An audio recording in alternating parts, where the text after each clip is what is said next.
வணக்கம் நேர்களே. இன்னைக்கு நாம ஏப்ரல் மாத ராசி பலன்களை பற்றி பார்த்துட்டு வந்துட்டு இருக்கோம். அதனுடைய வரிசையில மகர ராசி அன்பர்களுக்கு ஏப்ரல் மாதம் தமிழ் புத்தாண்டான முதல் மாதத்துல எப்படி இருக்க போகுது, இந்த ஏப்ரல் மாதத்துல என்னென்ன மாதிரியான ஒரு மாற்றங்கள் உங்களுக்கு கிடைக்க போகுது அப்படின்றத பார்க்கலாம். உங்களுடைய மாதத்தின் கிரக அடைவுகள் அப்படின்னு பார்க்கும்போது ராசிக்கு 3ஆம் இடத்துல சூரியன், புதன், சுக்கிரன், சனி, புதன், ராகுன்ற மாதிரியான 5 கிரகங்களின் சேர்க்கை. அடுத்து பாத்தீங்கன்னா 3ஆம் இடத்துல அந்த 5 கிரகங்கள், அடுத்து 5ஆம் இடத்துல குரு பகவான், 6ஆம் இடத்துல அந்த செவ்வாய், அடுத்து பாத்தீங்கன்னா அவங்களுடைய 9ஆம் இடத்துல கேது பகவான். இதுதான் இந்த மகர ராசி என்பவர்களுக்கு உண்டான இந்த மாதத்தின் கிரக அடைவுகள். மேடம், ராசி பலன்கள் சொல்றீங்க, ஆனா அந்த ராசி பலன்கள் எல்லாம் சொல்லும் போது எங்களுக்கு நல்லா இருக்கு, கேட்கறதுக்கு அமிர்தமா இருக்கு, நல்ல உங்களுடைய வாக்குகள் எல்லாமே பழிக்கணும் நாங்க நினைச்சு ரொம்ப அருமையா கேட்டுட்டு இருக்கிறோம்.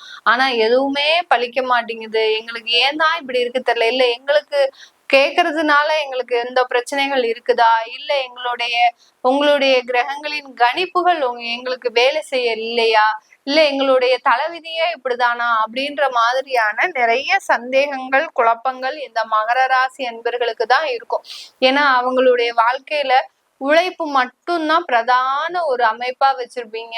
உழைப்பை தவிர வேற எதுவுமே தெரியாது. ஒரு சொந்தக்காரங்க வீட்டுக்கு போறதோ, இல்ல நண்பர்கள் வீட்டுக்கு போறதோ, இல்ல ஒரு பழக்க வழக்கங்கள், அண்டை அயலாரிடம் பழக்க வழக்கங்கள் வச்சுக்கிறதோ, இது எதுவுமே தெரியாது. அவங்க பாட்டுக்கு அவங்க வேலை உண்டு, அவங்க குடும்பம் உண்டுன்னு இருப்பாங்க. ஆனா கடந்த ஒரு 5 வருடங்களாக பாத்தீங்கன்னா ஒரு எங்கேயோ இருந்து எல்லாம் கிளம்பி வந்த கதையாதான் இவங்களுக்கு பிரச்சனைகள் புதுசா.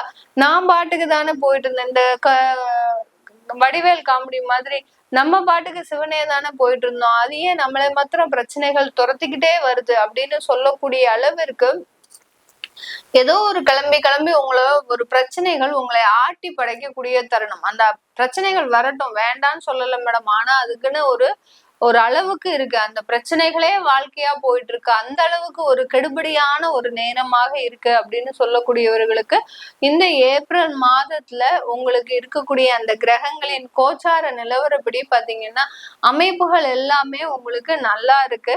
பட் அதுலயும் உங்களுக்கு எந்த விதமான ஒரு மாற்றங்கள் ஏற்படல அப்படின்னு இருந்தது அப்படின்னா உங்களுக்கு தசாபுத்தி சூழ்நிலைகள் ஏதாவது தேவையில்லாத தசாபுத்தியா இருக்கும். இல்ல உங்களுக்கு அந்த தசாபுத்தினால கர்மா இந்த மாதிரி எல்லாம் வேலை செய்யக்கூடிய ஒரு தருணமா இருக்கும். அதனால அது என்னன்னு தெரிஞ்சுக்கிட்டீங்க அப்படின்னா உங்களுக்கு இருக்கக்கூடிய நீண்ட நாள் பிரச்சனைகள்ல இருந்து வெளியில வரக்கூடிய ஒரு தருணம் தான் இந்த ஏப்ரல் மாதம். 3ஆம் இடத்துல 5 கிரகங்களின் சேர்க்கை. 3ஆம் இடம்ன்றது உபஜயஸ்தானம். அதனால நல்ல வலுவா எல்லாம் முயற்சி பண்ண போறீங்க. எல்லாத்துலயுமே நல்ல ஒரு அமைப்புகளை தரக்கூடிய ஒரு நேரமான டைம் தான். அதே சமயத்துல உங்களுக்கு உண்டான அந்த நிம்மதியை எதிர்பார்த்து செய்ய மாட்டீங்க. எனக்கு வாழ்க்கையில மகிழ்ச்சி மாத்திரம் இருந்தா போறோம் அப்படின்னு நினைச்ச காலம்லாம் முடிஞ்சிருச்சு இந்த மகர ராசி என்பர்களுக்கு. இப்ப என்ன உங்களுக்கு தெரியுது, நான் உழைக்கணும், வருமானம் சம்பாதிக்கணும், என்னை யாரெல்லாம் எதிர்த்து பேசினாங்களோ, என்னை யாரெல்லாம் ஏளனமா பேசினாங்களோ, அவமானப்படுத்தி பேசினாங்களோ, அவங்க முன்னாடி எல்லாம் நான் நல்லா இருக்கணும், அவங்க முன்னாடி நான் வாழ்ந்து காட்டணும் அப்படின்ற மாதிரியான ஒரு நோக்கத்துலதான் இருக்கிறீங்க. முன்னாடி எல்லாம் பாத்தீங்கன்னா எனக்கு ஒரு நிம்மதி மாத்திரம் இருந்தா போறோம் அப்படின்னு இருந்தீங்க. இந்த 7.5 சனி என்னைக்கு முடிஞ்சதோ அன்னையில இருந்தே இந்த மாதிரியான எண்ணங்கள் இந்த மகர ராசி என்பர்களுக்கு முழுமையாக என்ன தோன்றும். அதனாலதான் இந்த ராசி பலன்னு சொல்லும் போது உங்களுடைய சிந்தனை சார்ந்த பலன்கள், நான் இப்படித்தான் இருக்கணும், இப்படிதான் செய்யணும், இப்படிதான் நடக்கணும், என்னுடைய தொழில் இப்படிதான் இருக்கணும்ன்ற உங்களுடைய மனம் சார்ந்த பயணங்கள் தான் இந்த ராசி பலன்கள். அதனால உங்களுடைய எண்ணங்கள் அப்படியே மாறிடும். இன்னமே என்னென்ன பண்ணணும்ன்றத நீங்களே முடிவெடுக்கக்கூடிய ஒரு தருணமாக இருக்கும். கடந்த மாதத்துல எல்லாம் பாத்தீங்கன்னா, கடந்த காலத்துல எல்லாம் பாத்தீங்கன்னா யாராவது ஒருத்தர் உங்களுக்கு அட்வைஸ் பண்ணிக்கிட்டே இருப்பாங்க, நொயின்னு அட்வைஸ் பண்ணிக்கிட்டே இருப்பாங்க. அதையும் நம்ம இந்த காதுல வாங்கிட்டு இந்த காதுல விட்டுக்கிட்டே இருந்தக்கூடிய தருணம்லாம் இருக்கு. ஆனா இப்ப பாத்தீங்கன்னா ஒவ்வொருத்தரும் என்ன சொல்றாங்க, நம்மளே பத்தி என்ன சொல்றாங்க, நம்ம அவங்களுடைய மனசுல எந்த ஒரு ஸ்டேட்டஸ்ல இருக்கோம் அப்படின்னு அறிஞ்சுக்கிறதுக்கு வாவலா இருப்பீங்க. அந்த அளவிற்கு மற்றவர்களினுடைய பேச்சை உன்னிப்பாக கவனிக்கக்கூடிய ஒரு தருணம் தான் இந்த மாதம், இந்த ஏப்ரல் மாதம். நீங்க அவங்களுடைய பேச்சுகள்ல இருந்து வெளியில எப்படி வர போறீங்க, உங்களுடைய தன்மானத்தை நீங்க எப்படி காப்பாற்ற போறீங்க அப்படின்ற ஒரு போராட்டமான ஒரு லைஃபை சந்திக்கக்கூடிய ஒரு தருணம் தான் இந்த மகர ராசி அன்பர்களுக்கு இருக்க போகுது. என்னுடைய கடன் எல்லாம் அடைச்சிருவேனா மேடம், நான் என்னுடைய கடன் கொஞ்சம் ஜாஸ்தியா இருக்கு, அந்த கடன் மாத்திரம் அடைச்சா போதும், நான் ஓரளவுக்கு என்னுடைய வாழ்க்கையில நிமிர்ந்து வந்துருவேன் அப்படின்னு சொல்லக்கூடிய நிறைய அன்பர்கள் இருக்கிறீங்க. கடன் அடையணும்னு ஆசைப்படாதீங்க. ஏன்னா உங்களுடைய ராசி அதிபதி சனி பகவான். சனி பாத்தீங்கன்னா ஏதாவது ஒரு ரெஸ்பான்சிபிலிட்டிஸ்ல இருந்துகிட்டே இருக்கணும் அவருக்கு. நம்ம ஜாலியா இருக்கிறதுலாம் அவருக்கு பிடிக்கவே பிடிக்காது. கடன் எல்லாம் அடைச்சிட்டு நான் பாட்டுக்கு நிம்மதியா இருக்கணும் மேடம், எனக்கு கூழோ கஞ்சியோ குடிச்சிட்டு நான் பாட்டுக்கு அமைதியா இருப்பேன் அப்படிலாம் நினைச்சீங்கன்னா சனி பகவான் உங்களை விடவே மாட்டார். உங்களுக்குன்னு சில ரெஸ்பான்சிபிலிட்டிஸ் வச்சிருக்கணும், உங்களுக்குன்னு சில கடமைகளை வச்சுக்கிட்டீங்கன்னா கண்டிப்பா இந்த மகர ராசி என்பர்களுக்கு மிகப்பெரிய ஒரு பிரச்சனைகள்ல இருந்து எளிதாக வெளியில வரக்கூடிய ஒரு தருணம். இப்ப இந்த கடன் இல்லைன்னா எனக்கு நான் நல்லா இருந்திருப்பேன்ல, என்னுடைய வாழ்க்கை நல்லா இருந்திருக்கும்ல அப்படின்னு நினைக்கிறவங்க நிறைய பேர் இருக்கிறீங்க மகர ராசி என்பர்கள். கிடையவே கிடையாது. கடன் இல்லை அப்படின்னா உங்களுடைய வாழ்க்கையில நீங்க நெருங்கிய உறவுகளை இழந்திருப்பீங்க. ஏன்னா 7.5 சனின்றது பாத்தீங்கன்னா ஒன்னா கடனை கொடுக்கும், இல்ல உறவுகளை இழக்க வைக்கும், இல்ல பாத்தீங்கன்னா பெரிய பெரிய வியாதியில கொண்டு போய் விட்டுருக்கும். இது மூணும் தான் இந்த மகர ராசி என்பர்களுக்கு இந்த 7.5 சனியில நடந்திருக்கும். வேற எந்த விதமான சம்பவங்களுமே நடக்காது. இல்ல எனக்கு 7.5 சனியில நான் தெம்பா திடகாத்திரமா இருந்தேன் அப்படின்னு இருக்கிறவங்க நிறைய பேர், நம்ம சொல்றதுக்கு முரண்பாடா நிறைய பேர் சொல்றவங்க இருக்கிறாங்க. நான் நல்ல வசதியோட வாழ்க்கையோட எல்லாத்துலயும் இருந்தேன் அப்படின்னு தான் இருக்கிறாங்க. அப்படியே இருந்தா கூட உங்க உள் மனசுல சில இழப்புகள் கண்டிப்பாக இருக்கும். இது உறுதியாக என்னால 100% அடிச்சு சொல்ல முடியும். அந்த அளவிற்கு இந்த மகர ராசி அன்பர்களுக்கு ஒரு இழப்புகள் கண்டிப்பாக அந்த உள் மனதுல இருக்கும். இல்ல சில பேர் என்ன பண்ணுவாங்கன்னா தன்னுடைய குழந்தைய நல்லா படிக்க வைக்கணும்னு சொல்லி அந்த குழந்தைய எங்கேயாவது ஹாஸ்டல்ல போய் சேர்த்திருப்பாங்க. அதுவே ஒரு பிரிவு தான். அது தெரியாமலேயே நான் நல்லா இருந்தேன், என் குடும்பம் நல்லா இருக்கு, என் பையன் அப்படி படிக்கிறான், என் பொண்ணு அப்படி படிக்கிறா, என்னுடைய வாழ்க்கை அப்படி இருக்கு. ஆனா அந்த குடும்பத்துல அந்த ஒரு பிரிவு ஏற்பட்டிருக்கு அப்படின்றத தெரியாமலேயே நீங்க அந்த வாழ்க்கையை நடத்திட்டு இருப்பீங்க. அதுதான் இந்த 7.5 சனி மிக பெரிய அளவுக்கு இந்த மகர ராசி என்பர்களுக்கு தாக்கத்தை ஏற்படுத்திருக்கும். இந்த ஏப்ரல் மாதம் அதுல இருந்துலாம் வெளியில வரக்கூடிய ஒரு தருணமாக தான் இருக்க போகுது.